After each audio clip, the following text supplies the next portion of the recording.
Good evening! So, as you all know, ako ang paboritong niece ng tita ko kasi wala siyang choice.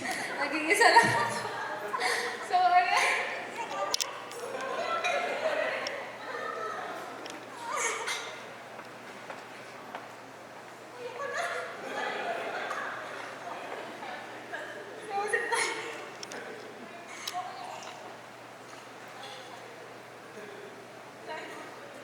So, sisimulan ko kasi, napalagay pa kasi dati lolo.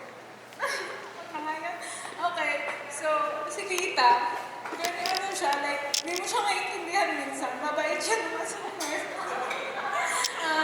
kuripot na generous. Pero wise siya kasi kaya niyang mag-balance. And mahilig siya sa horror stories, which is kahit tulog siya, nagluluto, naglilinis ng bahay, nakikinig siya sa horror stories kahit kapag nagtatrabaho siya. And sobrang hilig niya sa pusa, tinuturing niya ng anak si Marty.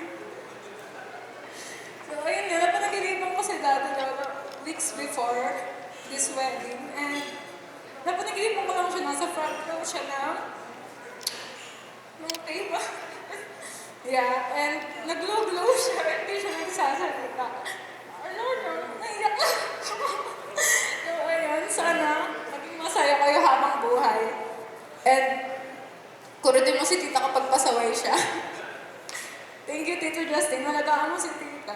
Love na love ko si tita. Kahit masungad siya. Kahit palagi kami magkaaway. Love you. Alright, thank you so much. And of course, the best